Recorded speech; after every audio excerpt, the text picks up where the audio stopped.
Halo, selamat siang pemirsa. Senang sekali Anda menyapa Anda di siang hari ini di Apa Kabar Indonesia Siang bersama dengan saya Celia Alexandra dan juga Jasmine Ramadi. Yes, Celia Alexandra, senang sekali kembali menyapa pemirsa Apa Kabar Indonesia Siang hari ini. Tentunya kali ini dengan Celia Alexandra. Kita punya beragam informasi ya Jasmine. Betul, banyak sekali informasi menarik yang akan kita hadirkan pada siang hari ini. Terutama nih, pasti ibu-ibu nungguin berita soal info kenaikan harga bahan baku di sejumlah daerah. Ada di Tegal, kemudian Surabaya, kita kan pasti tahu ya nantinya ya. Namun sebelum menghadirkan informasi tersebut, kita hadirkan terlebih dahulu informasi pertama, Celia. Ada apa tuh? Kita akan hadirkan informasi pertama untuk Anda, pemirsa, di mana polisi menangkap sindikat penipuan pengganda uang saat melakukan ritual palsu menggandakan uang dalam sebuah apartemen di Jakarta Selatan.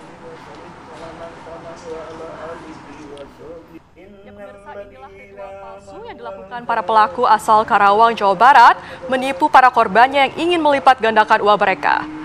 Pelaku sempat menipu 5 warga hingga puluhan juta rupiah. Usai melakukan ritual, pelaku ternyata menggandakan uang dengan uang palsu. Korban pun melaporkan kasus tersebut ke Mapolres Jakarta Selatan. Polisi lalu menangkap para pelaku di 2 lokasi berbeda. Satu pelaku ditangkap dalam sebuah unit apartemen di kawasan Kalibata, Jakarta Selatan. Dan saat itu mereka sedang berpura-pura menyiapkan ritual penggandaan uang. Dan satu pelaku lainnya ditangkap di kediamannya di Dawan Timur, Kabupaten Karawang. Polisi pun menyita uang palsu sebanyak 88 lembar pecahan $100 Amerika dan 32 lembar uang pecahan Rp100.000. Polisi mendalami asal-usul uang palsu yang dimiliki para pelaku.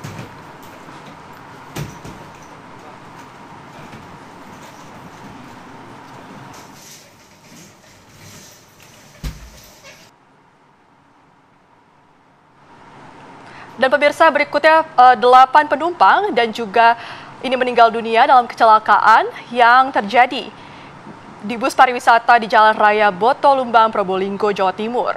Insiden ini pemirsa juga mengakibatkan puluhan orang terluka hingga harus dilarikan ke rumah sakit. Ya pemirsa, puluhan siswa dari SDN 4 Daupuri dan Pasar, Bali terpaksa bersekolah tanpa mengenakan seragam akibat banjir yang melanda pada Rabu pekan lalu. Para siswa pun tidak membawa alat tulis akibat hanyut direndam banjir. Di tengah hujan yang kembali turun di Kota Denpasar, puluhan siswa di SDN 4 Daupuri tetap bersekolah dengan mengenakan pakaian sehari-hari. Seragam mereka hanyut atau rusak saat banjir Sungai Badung meluap pada Rabu pekan lalu. Dari data sekolah tercatat sebanyak 43 siswa tak memiliki seragam dan perlengkapan belajar akibat terendam banjir. Selain seragam, ratusan buku pelajaran siswa yang tersimpan di gudang turut terendam genangan air. Beruntung, ruang belajar siswa masih cukup aman sehingga digunakan untuk kegiatan belajar mengajar.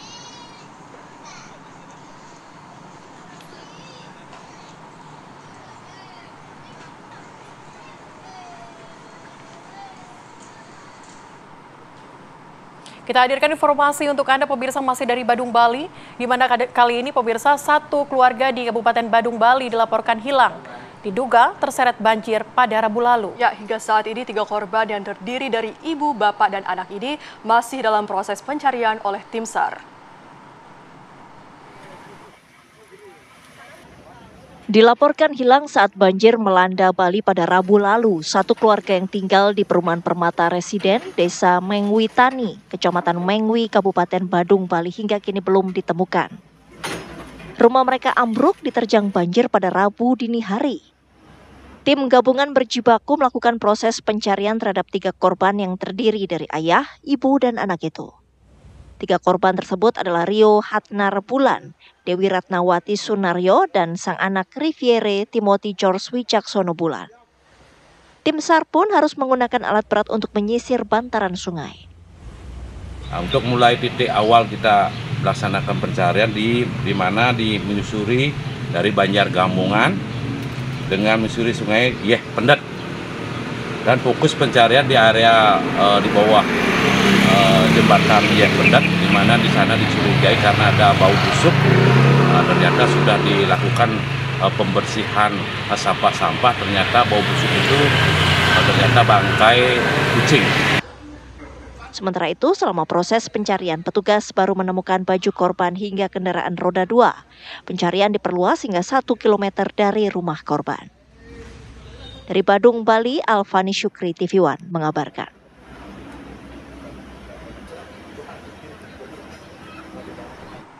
Dan pemirsa, 6 hari pasca banjir, tim SAR gabungan kembali mengevakuasi satu jenazah yang ditemukan di daerah Jalan Kertanegara, Denpasar, Bali. Penemuan ini pemirsa dilaporkan warga setempat karena melihat adanya kaki di antara tumpukan sampah di sungai.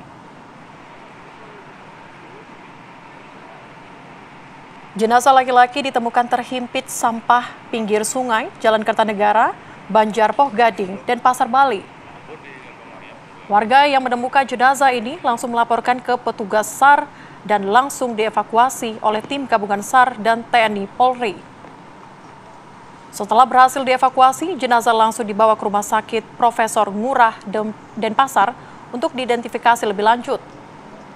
Dengan ditemukannya 1 orang jenazah ini, tercatat sebanyak 18 orang meninggal dunia dan 4 orang masih dalam upaya pencarian.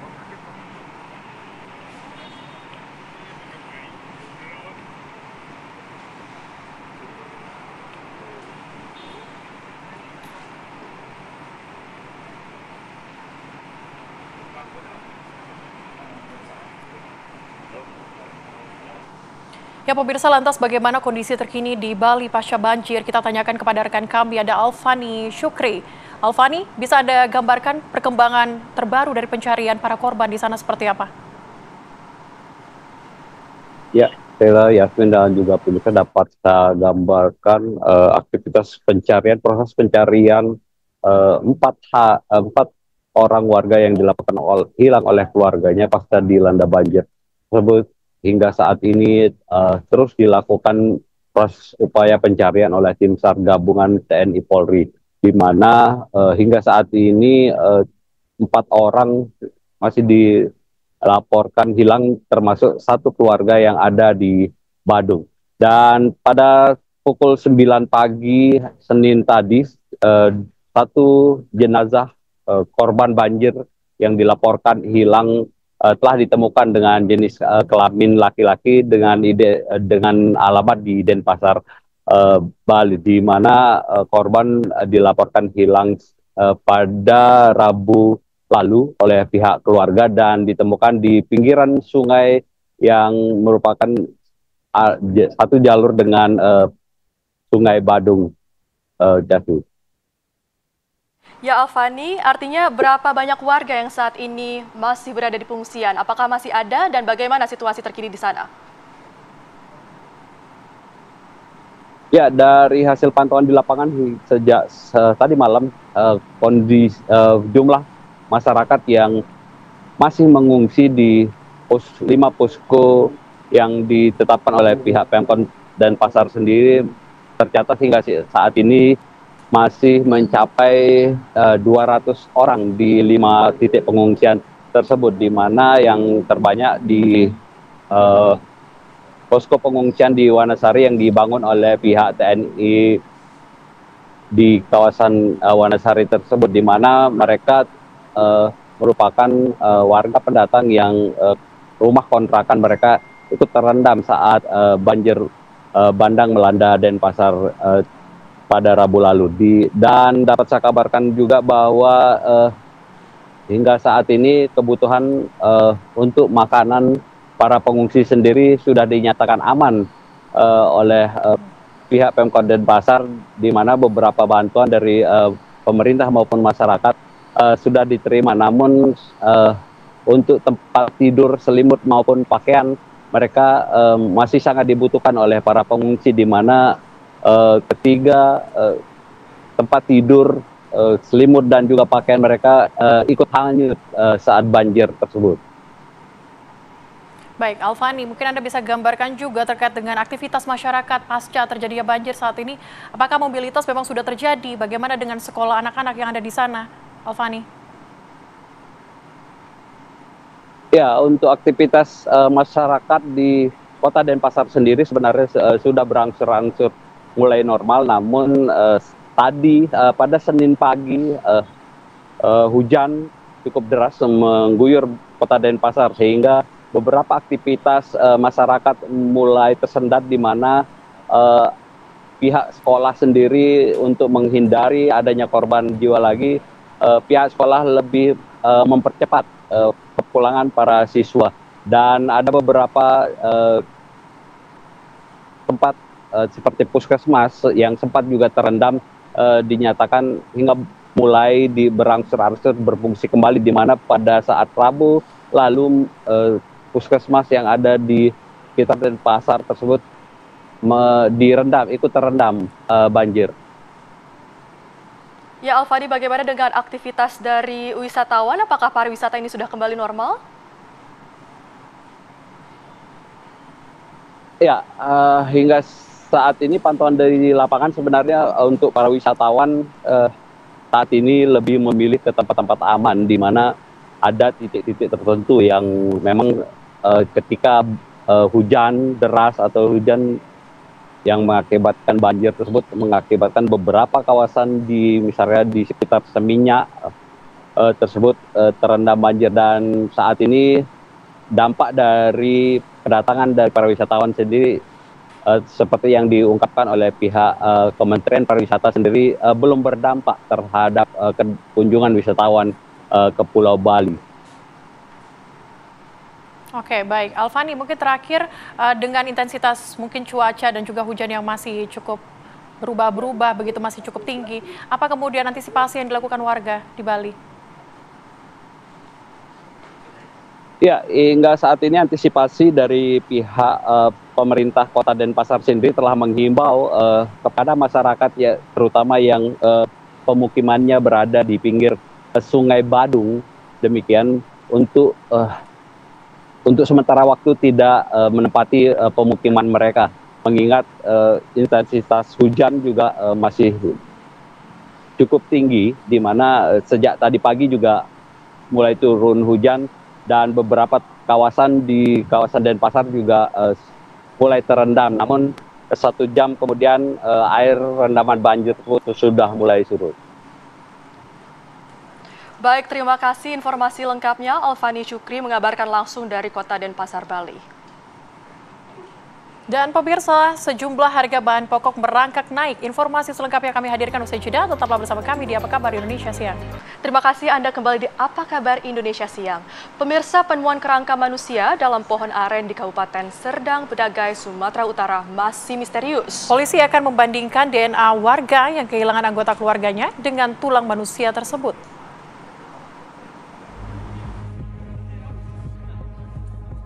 Temuan tulang manusia di dalam pohon aren di Dusun 1, Desa Pematang Ganjang, Kabupaten Serdang Bedagai, Sumatera Utara beberapa waktu lalu masih menjadi misteri. Pihak kepolisian sudah membawa tulang manusia yang sudah menjadi potongan-potongan kecil yang telah terbalut tanah dan serat kayu, berikut sebatang pohon aren ke laboratorium forensik untuk diperiksa. Namun hingga saat ini hasil pemeriksaan belum mengungkap identitas kerangka manusia tersebut. Spekulasi bermunculan mengarah kepada seorang remaja putra berinisial MY, usia 17 tahun, warga sekitar yang hilang 2 tahun lalu. Polisi akan mengambil sampel DNA kepada warga yang merasa kehilangan anggota keluarganya untuk membandingkan dengan DNA kerangka manusia tersebut. Kepala Dusun 1 Desa Pematang Ganjang, Abdul Muiz, membenarkan bahwa ada warganya yang hilang 2 tahun lalu dan hingga hari ini belum ada kabar. Memang saat ini ada juga warga, dia usia umur 20-an, masih lajang. Sampai saat ini belum ada kabar. Itu sekitar ada 2 tahun yang lalu, sampai saat ini keluarga putus kontak. Sampai saat ini nggak tahu keberadaan di mana. Informasi awal, selain keterangan saksi penemu tulang, yaitu pernyataan warga bernama Sally yang mengaku barang-barang dari tulang belulang tersebut memiliki kesamaan benda milik adik iparnya yang meliputi gelang dan handphone. Kata adik saya, adik korban ini, yang laki-laki, itu katanya barang dia. Apa aja itu, Kak? Itu kayak gelang sama celana, Bang. Kalau handphonenya? Handphone itu ada kawannya juga bilang katanya itu handphone dia. Hingga kini identitas kerangka manusia yang ditemukan di pohon aren belum terungkap. Penyidik dari Polres Sendang Bedagai akan memeriksa sampel DNA dari warga yang kehilangan anggota keluarganya dengan DNA tulang belulang tersebut ke Puslapor Polri di Jakarta. Dari Serdang Bedagai, Sumatera Utara, Ahmad Sukri Zulpanbalo, TV One mengabarkan. Pemirsa, harga sejumlah bahan pangan ini di Tegal, Jawa Tengah terus merangkak naik. Ini seperti daging dan juga telur ayam. Ya, pantauan di Pasar Jambon, Kota Tegal, Senin pagi, harga daging ayam potong yang sepekan lalu dijual di kisaran Rp36.000 per kilogram mengalami kenaikan menjadi Rp42.000 per kilogram. Salah seorang pedagang di Pasar Kejambon, Kota Tegal, Sulastri, mengatakan dalam beberapa hari terakhir, harga daging ayam setiap hari mengalami kenaikan antara Rp1.000 hingga Rp2.000 per kilogram. Selain daging ayam potong, harga komoditas yang mengalami kenaikan adalah telur ayam. Dan harga telur ayam saat ini dijual Rp29.000 per kilogram, naik Rp3.000 dari semula Rp26.000 per kilogramnya.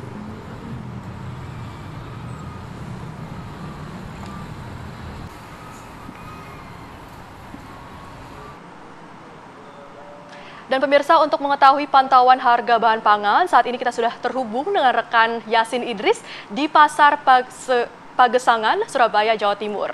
Selamat siang Yasin, bagaimana pantauan harga daging ayam? Apakah ini kembali mengalami kenaikan?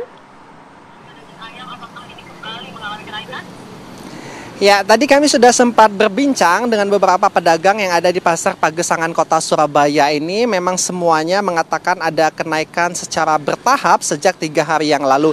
Di mana ini kenaikannya mulai dari Rp1.000, Rp2.000 sampai dengan hari ini Rp3.000. Jadi rata-rata per kilo di pasar ini sudah dijual seharga Rp40.000. Nah, saya akan mengajak Anda untuk berbincang dengan salah satu pedagang. Ini namanya Mbak Siti. Tadi saya sudah sempat menanyakan kepada Mbak Siti. Mbak Siti, izin ya berbincang dikit dengan pemirsa TV One. Mbak Siti, betul ya 3 harian ini sudah mulai naik, Mbak ya? Iya, benar. 3 hari ini naik 1.000 sampai harga 40.000 per kilonya. Biasanya kalau normalnya di angka berapa? Normalnya di harga 33 itu normal. Dan artinya sudah lumayan ya, 7.000-an sampai hari ini ya? 77.000 naiknya per kilo. Oke. Kalau misalnya Mbak Siti sendiri merasakan kenaikan ini, biasanya penyebabnya apa sih, Mbak? Ya, penyebabnya tuh pasti dari kayak demo-demo kemarin. Ya sama ada kayak acara-acara tertentu gitu. Ya. Oh, berarti kalau sekarang mungkin pemirsa bertepatan juga dengan masih dalam bulan Maulid Nabi ya? Maulid Nabi bisa. Soalnya kalau misalnya dari Jawa Timur memang pada saat bulan Maulid Nabi banyak sekali event-event, kemudian diacarakan syukuran, tentunya permintaan ayam juga naik, Mbak ya? Ya, lumayan naik. Nah, kalau misalnya curhatan ibu-ibu nih pelanggannya Mbak Siti, kira-kira dengan kenaikan harga ini gimana, pada teriak nggak? Teriak semua, Mbak kok mahal, yang jual aja takut apalagi yang beli. Yang jual tuh mau nawarin tuh juga takut, kayak nggak percaya gitu. Ayam harga 40, biasanya kan di harga normal cuma 33, 34 gitu, udah normal. Sekarang sampai 40.000 per kilonya. Sepengalaman Mbak Siti jualan dagang ayam paling mahal berapa, Mbak? Paling mahal ya ini, nggak ada kayak kalau hari raya, hari kayak tahun baru itu baru. Kalau ini kan nggak ada. Nah itu momen spesial kok harganya sampai meningkat segini, melambung sampai 40. Nah, biasanya konsumen mengurangi pembelian atau gimana nih? Ya, orang jualan kayak warung-warung juga mengurangi ayam, jadi pindah ke gitu, ke telur, ke biar ya tetap ngambil, cuman ya nggak seberapa kayak biasanya, mengurangi lah. Mbak Siti sendiri 3 hari ini udah mulai merasakan penurunan, Mbak? Dampaknya sangat, buat saya juga dampaknya menurun. Biasanya Mbak per hari berapa ekor? Kalau normal sekarang jadi berapa ekor, Mbak? Kalau biasanya sih 2 kintal, 200 kilo. Sekarang ya turun sedikit lah, 170, 160 gitu, 160 kilo. Oke, baik. Ternyata dampaknya cukup besar baru 3 hari ini aja, Mbak ya. Oke, tentunya kita berharap nanti didengar pemerintah, Mbak ya, sehingga nggak hanya pedagang, tentunya juga nanti konsumen ikut terbantu juga dengan kebijakan yang diambil pemerintah sehingga dapat kembali menstabilkan harga ayam ini. Tadi kami juga sempat memantau tidak hanya harga ayam ini yang naik di pasar ini, tapi harga telur juga sudah mulai naik. Pemirsa, harganya yang biasa di kisaran Rp25.000 saat ini sudah Rp28.000, artinya sudah naik sekitar Rp3.000. Tadi betul banget kata Mbak Siti, tidak ada momen spesial ataupun momen besar, tapi kenapa harganya bisa melambung sama seperti pada saat Lebaran. Tentunya kita berharap ada kebijakan yang cepat diambil oleh Kementerian Perdagangan utamanya ya. Sementara itu Dul, kembali ke Jakarta. Baik, terima kasih laporan langsung Yasin Idris langsung dari Surabaya, Jawa Timur. Selamat bertugas kembali. Dan juga pemirsa, Bulog bersama dengan Satgas Pangan Mabes Polri ini melakukan sidak ke sejumlah retail modern di Jakarta Selatan pada Minggu petang. Ya, sidak ini untuk menyikapi isu kelangkaan beras, stabilisasi pasokan dan harga pangan atau SPHP.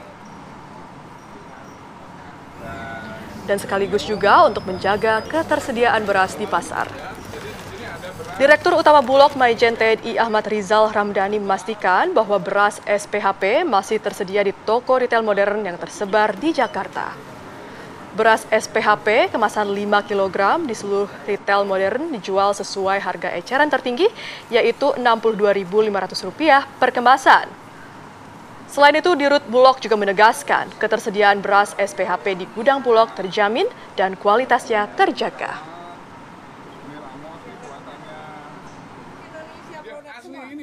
Jadi kami dari pemerintah sudah semaksimal mungkin untuk menyalurkan beras-beras baik SPHP maupun beras premium ke retail-retail yang ada di Jakarta dan sekitarnya maupun di Pulau Jawa, Sumatera, Kalimantan, Sulawesi, dan Bali maupun NTT.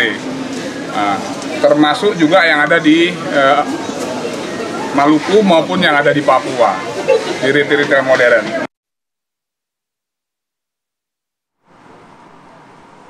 Pemirsa, harga bahan pokok ini terus melonjak di sejumlah daerah. Para pedagang pemirsa mengaku kenaikan harga disebabkan kurangnya pasokan. Akibatnya pemirsa, daya beli dan omset pedagang kini menurun.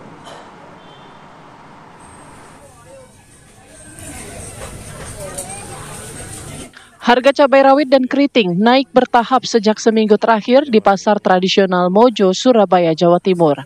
Saat ini harga cabai rawit dan keriting mencapai Rp50.000 per kilogram, naik sekitar Rp15.000 hingga Rp20.000 per kilogram dari harga sebelumnya. Menurut pedagang, kenaikan harga cabai ini dikarenakan kurangnya pasokan di tengah tingginya permintaan. Akibatnya, pembeli memilih mengurangi jumlah pembelian mereka dan menyebabkan omset pedagang menurun. Cabai kecil, cabai lalap, buat lalap makan weci. Harga ayam potong di pasar tradisional di Kota Bandung mengalami kenaikan. Sebelumnya, harga ayam potong dijual Rp35.000 per kilogram, kini naik menjadi Rp45.000 per kilogram. Tidak hanya ayam potong, harga telur ayam juga mengalami kenaikan yang semula dijual Rp28.000 naik menjadi Rp30.000 per kilogram. Menurut pedagang, kenaikan harga ayam potong dan telur ayam dipicu karena harga pakan jagung naik. Para pedagang berharap harga kebutuhan bahan pokok kembali stabil karena kenaikan harga berdampak pada omset penjualan mereka.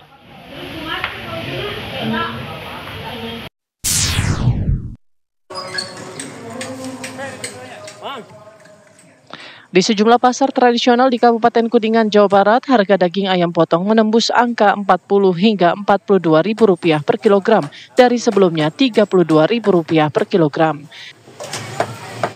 Naiknya harga daging ayam akibat kurangnya pasokan diikuti harga dari distributor yang terus naik. Sementara permintaan pasar terus meningkat terutama untuk memenuhi pesanan dari makan bergizi gratis. Pedagang khawatir jika harga ayam terus naik, omset mereka akan berkurang setiap harinya.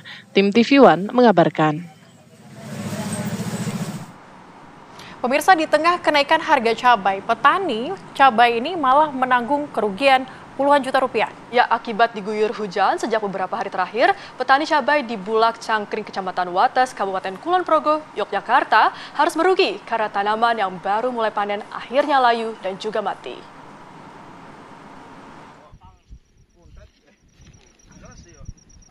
sudah jatuh tertimpa tangga. Pepatah ini mungkin harus dirasakan para petani di Bulak Cangkring, Kecamatan Wates, Kabupaten Kulon Progo, Yogyakarta. Akibat cuaca buruk sejak beberapa hari terakhir, membuat area persawahan di tempat ini tergenang air hingga berhari-hari. Akibatnya, tanaman cabai yang baru mulai petik ini harus gagal panen karena tanaman tersebut layu dan mati akibat terendam banjir.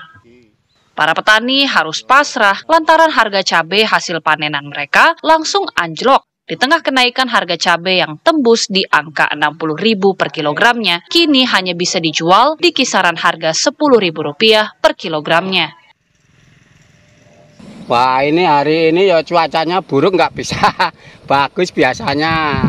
Biasanya ya sudah penting lah, cuacanya buruk ya nggak bisa ini. Hujan terus loh, tapi ya banyak yang anges ini ya, nggak bagus, kurang bagus cuacanya.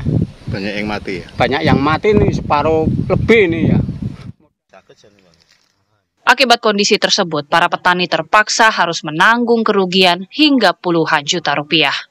Dari Kulon Progo, Yogyakarta, Ari Wibowo, TV One mengabarkan. Ya pemirsa, sejumlah atlet balap sepeda di acara Tour de Linggarjati di Kabupaten Kuningan, Jawa Barat berjatuhan. Kita akan hadirkan informasi. Ya, terima kasih Anda kembali di Apa Kabar Indonesia Siang. Pemirsa, Wakil Bupati Padang Pariaman diusir warga saat berkunjung ke kantor Wali Nagari Kapalo Hilalang, Kecamatan Kayu Tamam. Video pengusiran Wakil Bupati Padang Pariaman ini viral di media sosial.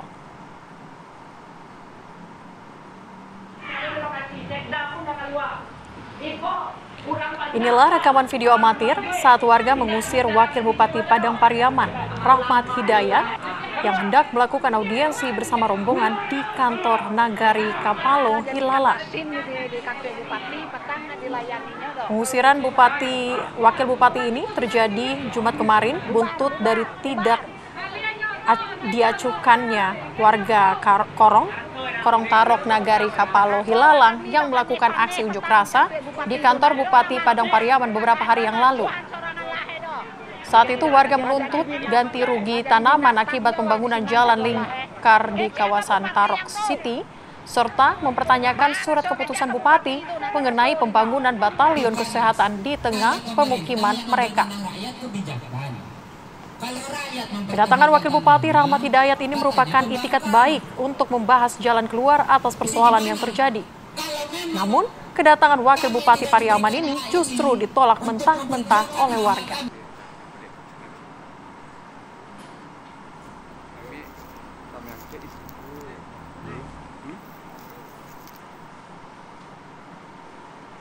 Pemirsa, kita hadirkan informasi lainnya untuk Anda kali ini dari Cianjur, Jawa Barat, di mana aksi pelaku pencurian motor berseragam sekolah di Kampung Pajangan, Cianjur, Jawa Barat terekam kamera CCTV. Ya, dalam waktu singkat, sepeda motor yang terparkir depan rumah raib dibawa pelaku. Dalam rekaman CCTV, pelaku sempat melihat situasi di sekitar lokasi dan setelah dianggap aman, pelaku yang melihat pintu terbuka langsung melancarkan aksinya. Dalam waktu kurang dari 1 menit, pelaku berhasil membawa kabur milik sepeda motor korbannya yang tengah terparkir di depan rumah. Korban yang saat kejadian sedang berada di belakang rumah terkejut saat keluar mengetahui motornya sudah hilang. Dan kini kasus curanmor berseragam sekolah ini masih dalam penyelidikan Polsek Warung Kondang.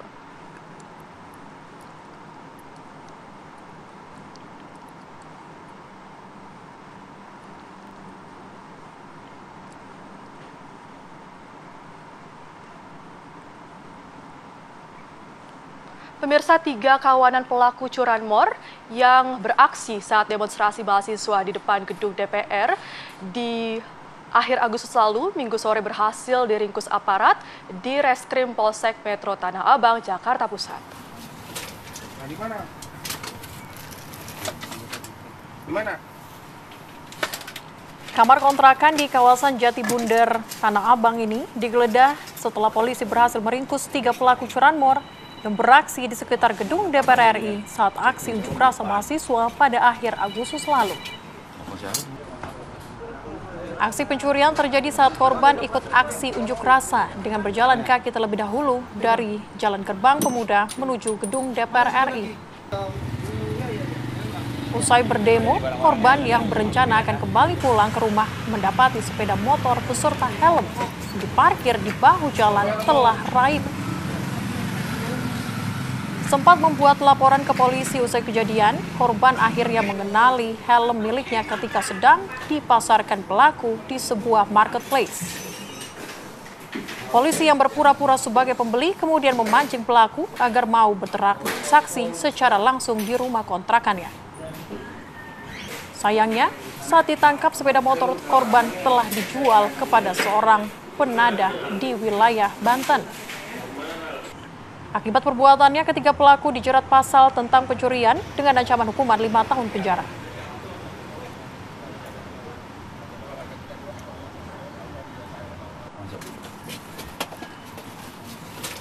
Di mana? Di mana? Pemirsa, kita ke Kemayoran, Jakarta Pusat. Kali ini 1 dari 4 kawanan pelaku begal yang beraksi di Kemayoran, Jakarta Pusat pada Minggu malam kemarin berhasil ditangkap warga. Ya, salah satu terduga pelaku yang berhasil ditangkap ini adalah menjadi bulan-bulan warga setelah korban berteriak dan mengundang perhatian dari pengendara lain. Keempat terduga pelaku diketahui hendak membegal seorang remaja yang membonceng ibu-ibu di kawasan Kebon Kosong, Kemayoran. Kasus ini kini ditangani pihak kepolisian setempat.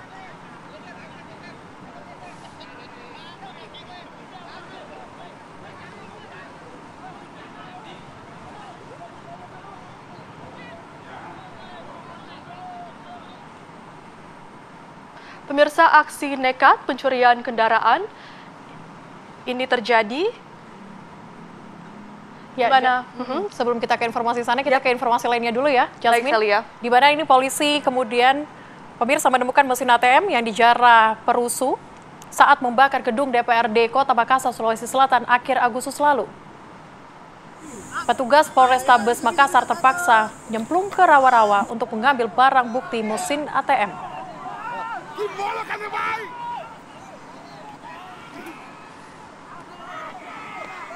Polisi menangkap 4 pelaku penjarahan dalam demo rusuh yang berujung terbakarnya kantor DPRD Kota Makassar, Sulawesi Selatan akhir Agustus lalu. Tim Polrestabes Kota Makassar menangkap 4 pelaku di lokasi berbeda di Kota Makassar. Para pelaku menggasak isi ATM Bank Sul Selbar yang berisi uang tunai 320 juta rupiah. Dari pengakuan pelaku, mesin ATM yang mereka jarah, mereka buang ke dalam rawa-rawa di wilayah Paranglo, Kabupaten Goa, Sulawesi Selatan. Polisi yang hendak menyita barang bukti terpaksa nyemplung ke dalam rawa-rawa untuk mengambil mesin ATM tersebut, dan polisi saat ini masih mengejar belasan komplotan pelaku lainnya yang melakukan penjarahan saat demo rusuh di Kota Makassar.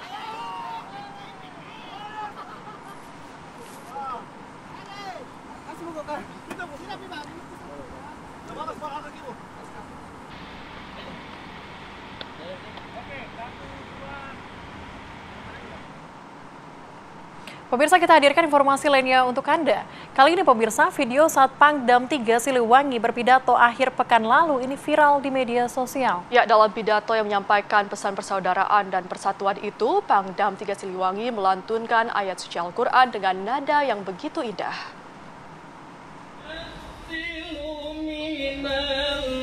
Jumat lalu, Pangdam 3 Siliwangi Maijen Kosasih melantunkan surat Al-Isra ayat 82 saat memberikan tausiah tentang betapa penting persatuan antara TNI, Polri, dan masyarakat. Lantunan ayat dari Pangdam Siliwangi membuat semua tertegun hingga viral di media sosial.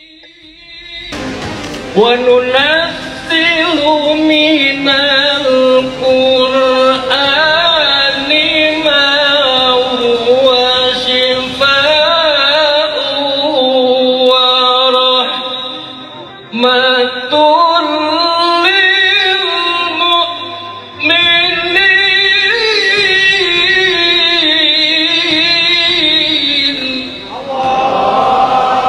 Bahwa Allah turunkan Al-Quran sebagai asifah, sebagai obat dan rahmat bagi kita semua. Rupa-rupanya Maijen Kosasih adalah seorang hafiz yang mendapatkan ilmu tahfiznya saat di SMP. Ia berpesan dalam kesempatan ini agar warga Jawa Barat bisa hidup rukun. Jadi tadi seperti kedua tangan tadi, kita ini satu. Berikutnya pemirsa, 2 wanita pengendara sepeda motor tewas karena nekat melanggar marka jalan saat hendak menyalip kendaraan di depannya dan menghantam truk yang melaju dari arah berlawanan di ruas Jalan Raya Magelang, Purworejo.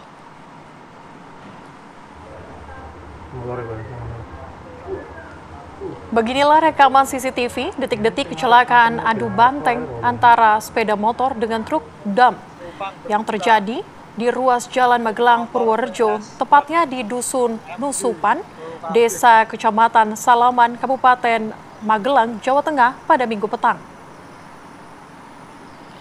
Kejadian berawal saat sepeda motor yang dikendarai oleh Nur Fitrihani berboncengan dengan rekannya, Ana Aisyah. Keduanya warga Purworejo melaju dengan kecepatan tinggi dari arah Purworejo menuju ke Magelang. Saat hendak mendahului minibus yang berada di depannya dengan melanggar marka jalan, di saat yang bersamaan truk dump yang dikendarai Wahyanto, warga Kecamatan Tempuran, juga melaju dengan kecepatan tinggi. Karena jarak terlalu dekat, tabrakan adu banteng pun tak terhindarkan. 2 jasad wanita korban adu banteng saat ini berada di ruang jenazah Rumah Sakit Umum Daerah Bumi Manore, Kabupaten Magelang. Sementara itu sopir truk masih dimintai keterangan oleh pihak kepolisian.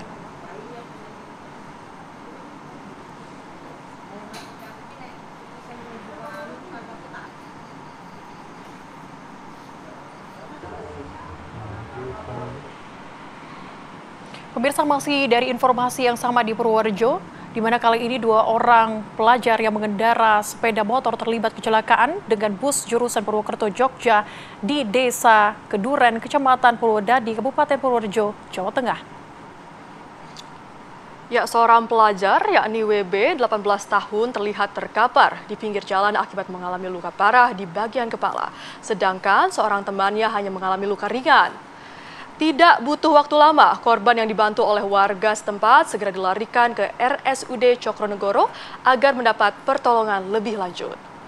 Menurut saksi, mulanya bus melaju dari arah selatan menuju utara dengan kecepatan tinggi, sedangkan korban melaju dari arah berlawanan. Bus pun sempat menyalip kendaraan truk yang ada depannya, namun tiba-tiba di depan sudah ada motor korban yang melaju hingga sopir bus spontan membanting setir ke kiri dan menyerempet motor korban. Sang sopir dan busnya saat ini sudah diamankan oleh pihak petugas Gakum Satlantas Polres Purworejo untuk penanganan lebih lanjut.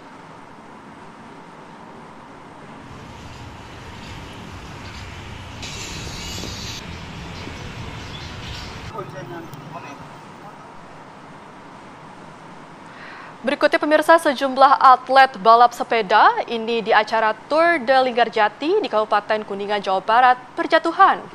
4 pembalap harus dibawa ke rumah sakit akibat luka parah.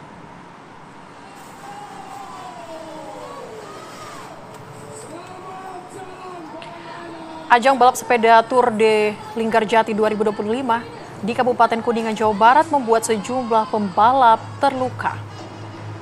Sebagian atlet tidak mengenal medan lintasan yang memiliki tanjakan dan tikungan curam. Akibatnya, sejumlah pembalap sepeda berjatuhan di sejumlah titik rute yang dianggap ekstrim. 4 atlet harus dilarikan ke rumah sakit akibat luka parah. Event tahunan balap sepeda Tour de Linggarjati tahun 2025 diikuti ratusan pembalap dari berbagai daerah hingga mancanegara. Beberapa kelas kategori diperlombakan dengan jarak tempuh mulai dari 26 km hingga 94 km.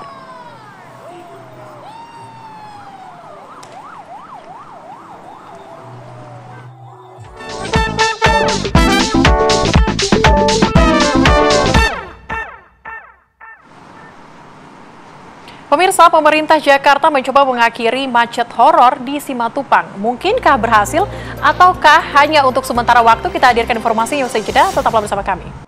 Pemirsa, Anda kembali di Apa Kabar Indonesia Siang. Nah, untuk warga Jabodetabek pemirsa yang kerja atau malah tinggal di wilayah Jakarta Selatan, mendengar TB Simatupang pasti sudah lelah duluan. Jalan ini menjadi jalanan paling viral di Jakarta dalam setahun terakhir. Bagaimana tidak, jalan ini semakin kesini semakin macet.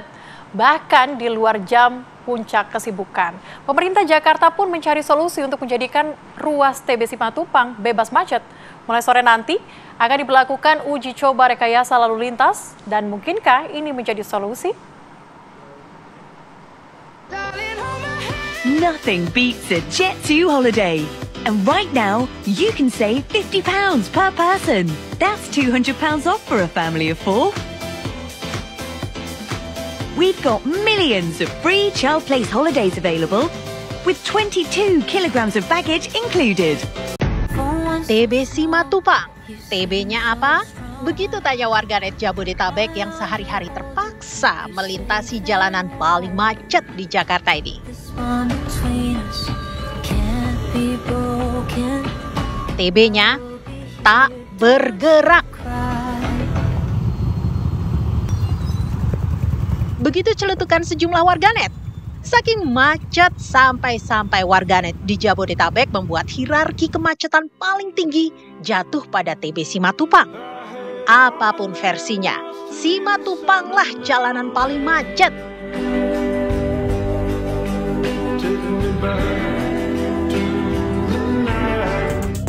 Jalan Simatupang jadi buah bibir masyarakat paling hot dalam setahun terakhir ini.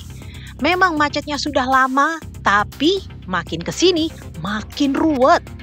Pemirsa, seperti inilah situasi di Jalan TB Simatupang, Jakarta Selatan, yang mana jika di jam-jam padat menuju berangkat kantor maupun pulang atau bubaran kantor, ini kemacetan yang terjadi akan cukup panjang di sepanjang Jalan TB Simatupang. Selain dari padatnya volume kendaraan dan juga sempitnya lebar jalan yang hanya 2 jalur, tentunya juga ini diakibatkan oleh adanya beberapa galian yang berada di beberapa titik sepanjang Jalan TB Simatupang, sehingga menyebabkan kemacetan kerap terjadi. Yang biasanya hanya terjadi pada saat berangkat maupun pulang kantor, kini sudah mulai terjadi di hampir setiap jam, mengingat yang tadinya 2 jalur, ini nantinya hanya akan dapat dilalui oleh 1 jalur. Lalu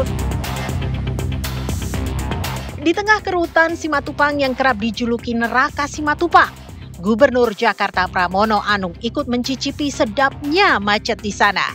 Saat itu ia meminta pengguna Jalan Simatupang beralih ke transportasi umum, meski yang dikeluhkan warga saat ini adalah proyek galian tanpa henti di Simatupang. Tanggal 16 kemarin saya sengaja mencoba, saya sama supir berdua aja. Memang parah, memang kondisi lapangannya sangat sulit. Beberapa pekerjaan itu sebenarnya BD-nya bisa dikecilin. Kita minta untuk itu dikecil. Kalau perlu gubernur yang tengah saya tantang. Itu untuk menunjukkan bahwa kita bertanggung jawab, dalam kondisi seperti ini kita hadir di sana. Sejak awal di warning, kalau kamu lewat sini pasti akan macet. Dan kita menghimbau, meminta untuk mereka naik transportasi umum, dan itu berkali-kali harus disampaikan. Sepertinya transportasi umum juga kurang mumpuni untuk mengentaskan macet di Simatupang. Karena Transjakarta sudah menambahkan armada baru di sana, tapi ya nggak selesai macetnya. Gubernur Jakarta lalu memformulasikan uji coba untuk merekayasa lalu lintas Simatupang, sekaligus memberikan tenggat waktu untuk proyek penggalian di Simatupang. Jadi untuk TB Simatupang, alhamdulillah kami sudah mendapatkan persetujuan izin dari Kementerian PU untuk melakukan mengalihkan arus, termasuk nanti pengaturan di dalam jalan tol. Nanti secara teknisnya asisten pembangunan yang akan menyampaikan, tetapi prinsipnya adalah sudah mendapatkan izin untuk pengaturan di dalam dan di luar jalan tol. Sehingga dengan demikian mudah-mudahan ini akan bisa mengurangi, dan saya juga sudah merapatkan secara khusus, baik itu Pamjaya, Paljaya, kemudian Sumber Daya Air, Bina Marga, semuanya saya minta paling lama akhir Oktober sudah selesai semua. Sehingga dengan demikian kalau ini sudah selesai, maka ini akan bisa menyelesaikan persoalan kemacetan yang betul-betul terjadi di Simatupang. Apa iya dengan memberikan tenggat waktu pada proyek galian serta rekayasa lalu lintas bisa mengentaskan macet di Simatupang? Menurut warganet sih mustahil, karena semestinya ada perubahan tata kota di sana. Plus sokongan transportasi umum agar mengubah budaya transportasi warga Jakarta dari kendaraan pribadi ke kendaraan umum. Dari Jakarta, tim TV One mengabarkan.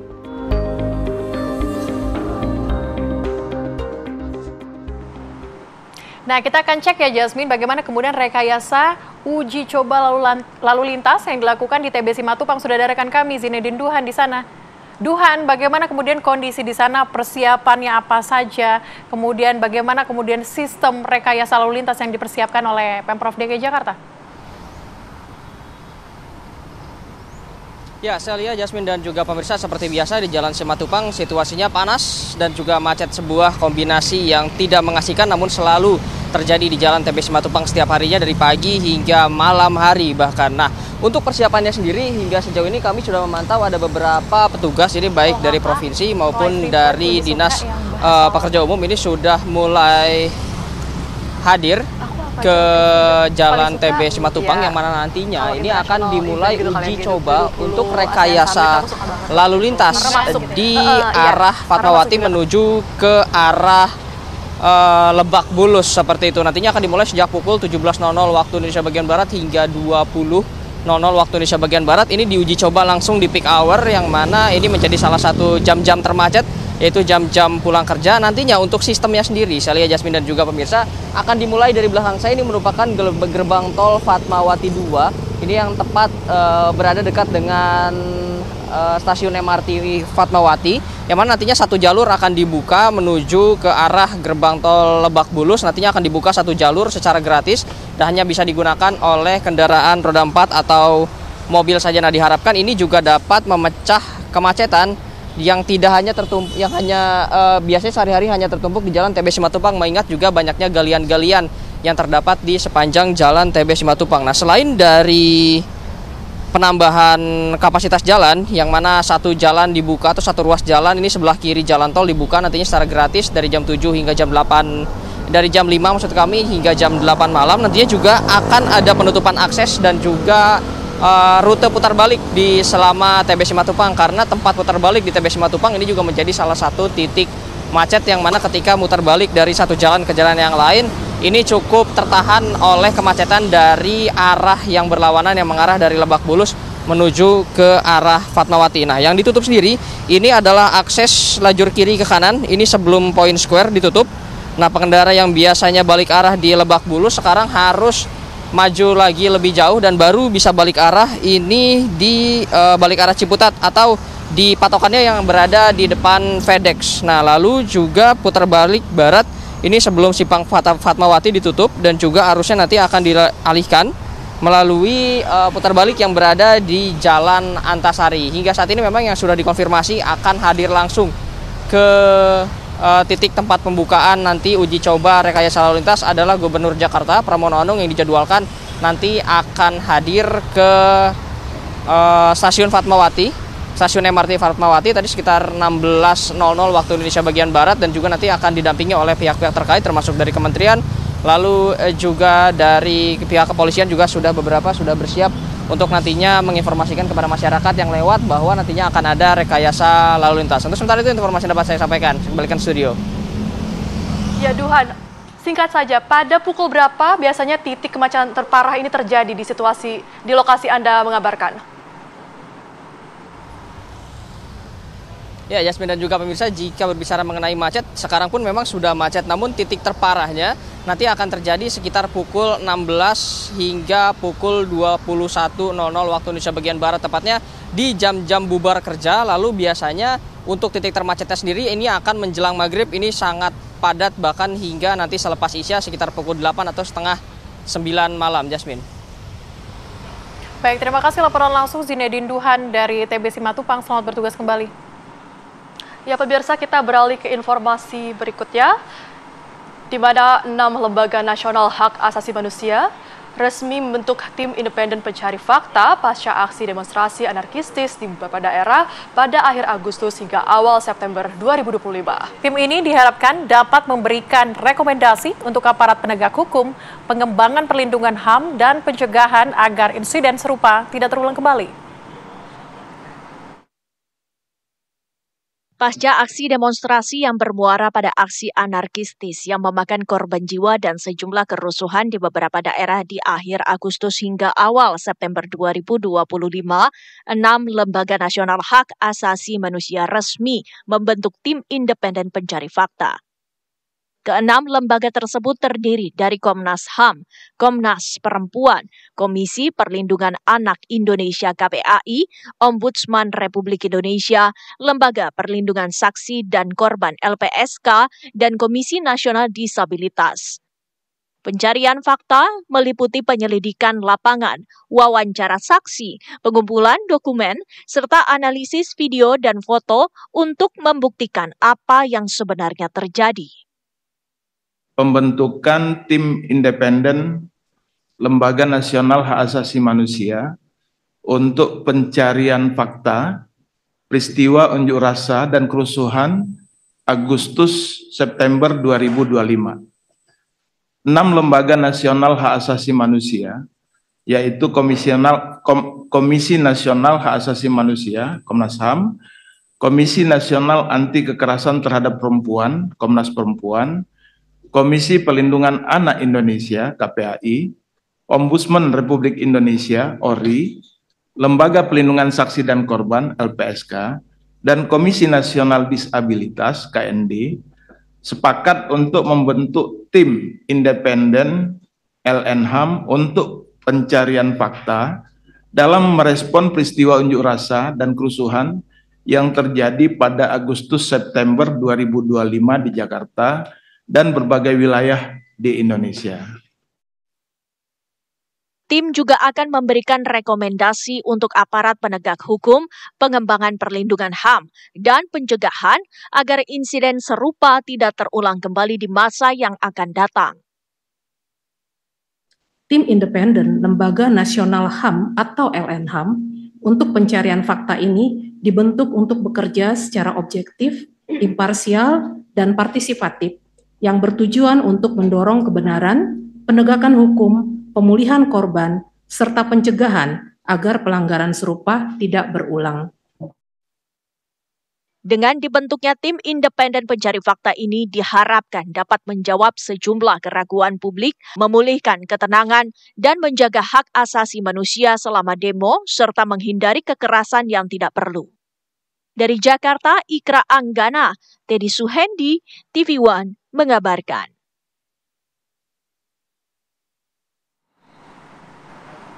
Aksi mengesankan dan persaingan ketat mewarnai kejuaraan Indonesia Downhill Urban 2025 di lereng Gunung Bromo, Kabupaten Pasuruan. Informasi selengkapnya usai jeda.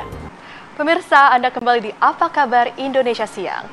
Menteri Pertahanan Syafri Samsudin mengikuti uji terbang Heli H225M VIP produk kolaborasi PT Dirgantara Indonesia dengan manufaktur pesawat Eropa Airbus. Reporter TV One Yolanda Chaniago berkesempatan turut dalam uji terbang pada pagi tadi dari lapangan Monas, Jakarta Pusat, dan berikut kami hadirkan laporannya. Halo, selamat siang pemirsa. Saat ini saya sedang berada di sisi timur Monas, di mana lokasi ini nantinya akan dijadikan tempat pemberangkatan uji coba heli tipe H225M VIP, di mana heli ini hasil kerjasama dari PT Dirgantara Indonesia dengan Kementerian Pertahanan yang nantinya akan diserahkan ke TNI Angkatan Udara. Bagaimana keseruan di dalam heli? Ikuti saya.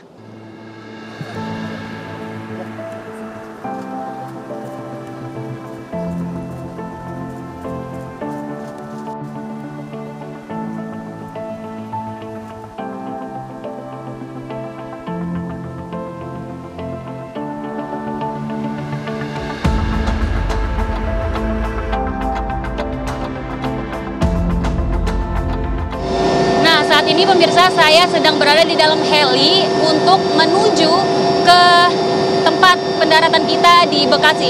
Saya akan menjelaskan di dalam heli ini ada salah satu yang ikut, diantaranya ada Bapak Menteri Pertahanan Syafri Samsudin, kemudian juga ada Marsikal Madya TNI Yusuf Jauhari, dan juga Direktur PT Dirgantara Indonesia Gita Amperiawan, di mana nanti heli tipe H225 VIP ini sendiri akan mendarat di YON Teritorial Pembangunan Wanajaya, Bekasi, di mana perjalanannya sendiri memakan waktu kurang lebih 20 menit. Baik. Pemirsa, kami langsung aja mengajak Anda menuju ke Istana Negara. Saat ini terdapat rapat terbatas, kemudian konferensi pers yang akan membahas paket stimulus yang akan disampaikan langsung oleh Menteri Perekonomian Erlangga Hartarto didampingi oleh Menteri Keuangan Purbaya. Berikut untuk Anda. Kedua, mungkin yang terkait dengan perluasan PPh 1 ditanggung pemerintah yang kemarin sudah diperlakukan untuk sektor padat karya, ini dilanjutkan ke sektor pariwisata, hotel, restoran, dan kafe. Target penerimanya 552.000 pekerja, dan ini diberikan 100% PPh untuk sisa tahun pajak 2025 ataupun 3 bulan. Nah, anggarannya sebesar 120 miliar. Ini bisa pindah ke slide berikut, slide 3. Kemudian bantuan pangan itu juga dilanjutkan untuk 2 bulan. Itu untuk 10 kg beras di bulan Oktober November, nanti kita evaluasi untuk bulan berikutnya, bulan Desember. Nah, itu diperlukan dana sebesar 7 triliun. Kemudian program bantuan iuran jaminan kecelakaan kerja dan jaminan kematian bagi pekerja bukan penerima upah. Jadi ini bagi pekerja bukan penerima upah itu adalah pengemudi transportasi online atau ojol, ojek panggalan, supir, kurir dan logistik. Target penerimanya adalah 731.361 orang, diberikan diskon 50% untuk JKK dan JKM.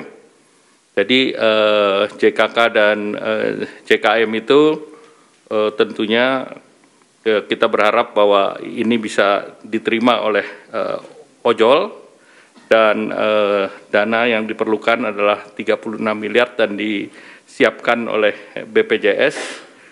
Nah, ini JKK itu santunan kematian 48 kali upah, santunan cacat 56 kali upah, beasiswa 174 juta untuk 2 orang anak, dan jaminan kematian itu totalnya bisa menerima 42 juta.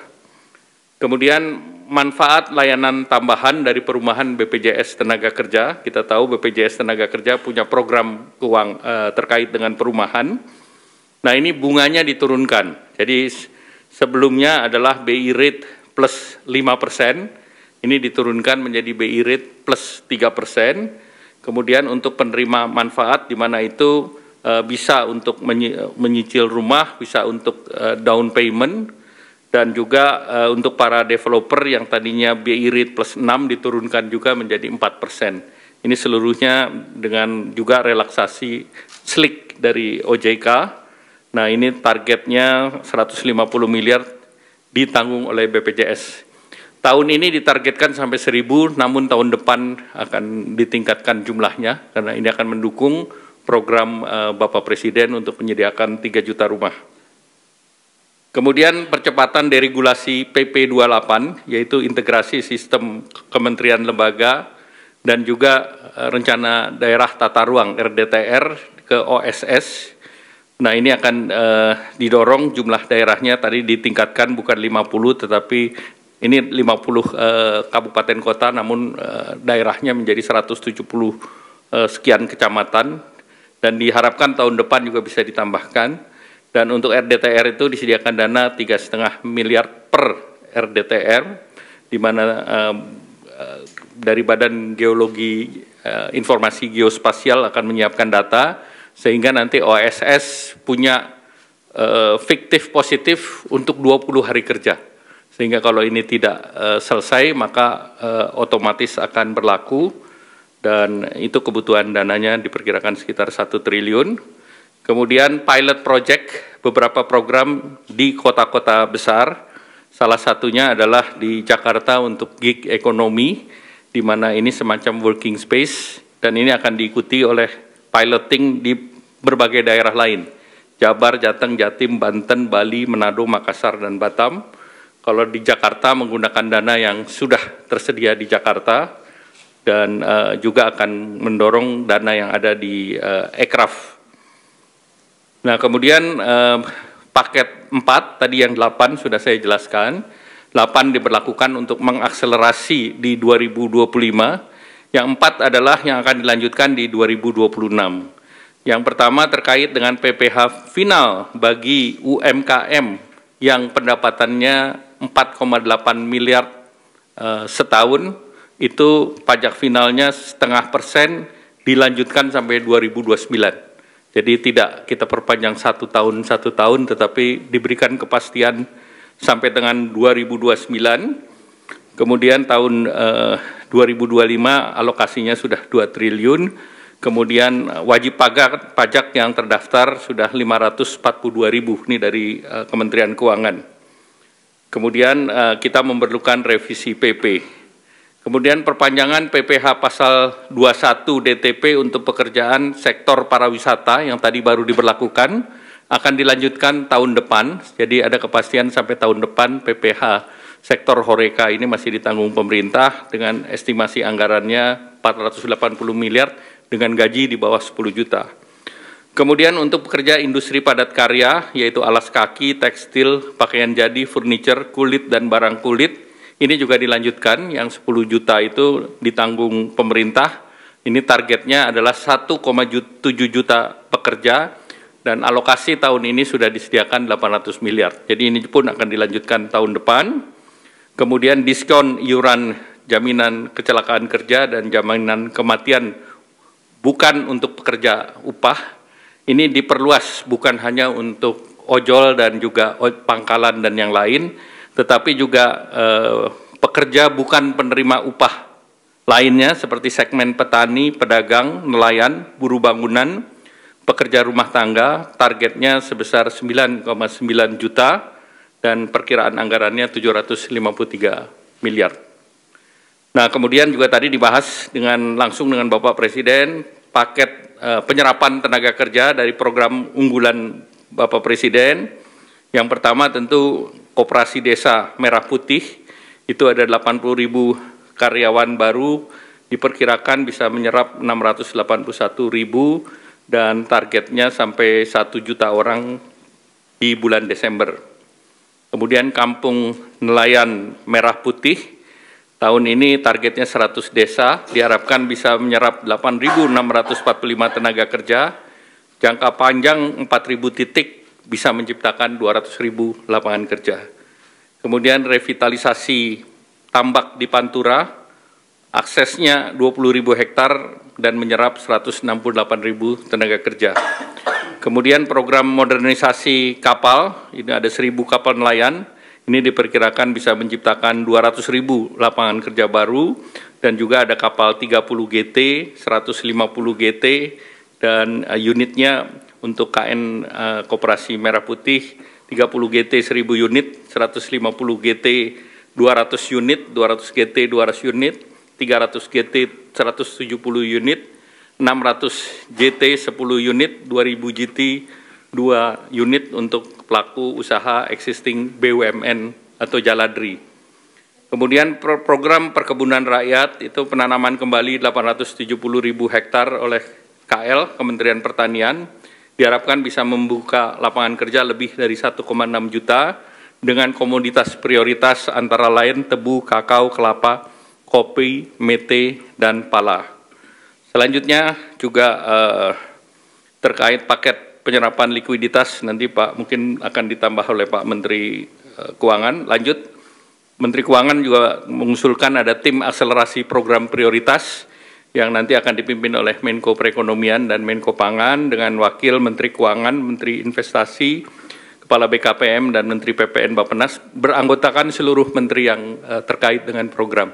Nah, tim ini diharapkan nanti akan dijelaskan tugas dan kerjanya oleh Pak Menteri Keuangan. Selanjutnya kami persilakan Pak Menteri. Terima kasih Pak Menko, saya hanya mungkin menambahkan sedikit saja. Untuk tim percepatan program pembangunan ekonomi tadi, itu pada dasarnya kita akan monitor seluruh program-program utama pemerintah atau Pak Prabowo. Jadi ke depan harusnya nggak macet lagi. Kalau ada yang macet kita akan percepat supaya jalan dengan baik. Yang kedua, kita juga akan menerima pengaduan dari pelaku bisnis, siapapun yang punya bisnis yang masih merasakan ada gangguan di sistem perekonomian atau ketika mereka melakukan bisnis. Kita akan terima laporan mereka, kita akan sidangkan di tim ini setiap 1 minggu sekali. Jadi ini seperti Pokja 4 di zaman sebelumnya. Jadi saya harapkan dengan adanya tim ini, seluruh hambatan di sektor swasta bisa kita hilangkan dengan signifikan sehingga mesin pertumbuhan swasta juga bisa tumbuh dengan baik seiring dengan mesin pertumbuhan punya pemerintah. Mungkin demikian dari saya, Pak. Menteri Keuangan, ada pertanyaan? Cukup jelas? Silakan. Ya.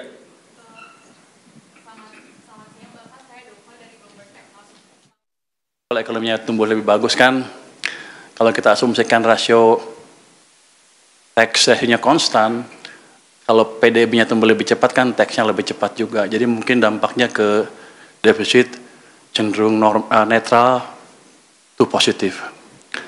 Tadi kalau apa tadi? Oh, yang bunga ya. Enggak, bunganya itu pada dasarnya ya. Ini kan 200 triliun sudah masuk ke sistem. Uang itu bisa dipakai untuk koperasi merah putih kalau sudah siap. Dan kami ada instruksi ke perbankan kalau mereka pakai untuk koperasi merah putih, otomatis bunga yang kami charge ke mereka lebih rendah, jadi ke 2% dari sebelumnya sekitar 4% ya. Jadi otomatis seperti itu. Jadi nggak ada lagi cost tambahan bagi Himbara ya. Jadi harusnya sih akan berjalan mulus. Cuma nanti kita gebrak-gebrak biar lebih cepat aja. Baik, masih ada? 2 lagi ya, silakan Mas.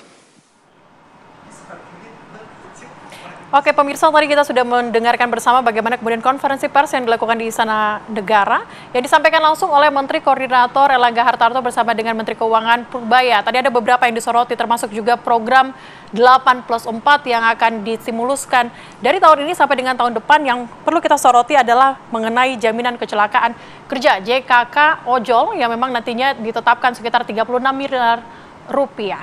Ya, dan informasi tadi menutup jumpa kita di Apa Kabar Indonesia Siang. Wakili kru yang bertugas saya Jasmine Abadi dan Celia Alexandra. Pamit undur diri, terima kasih dan sampai jumpa.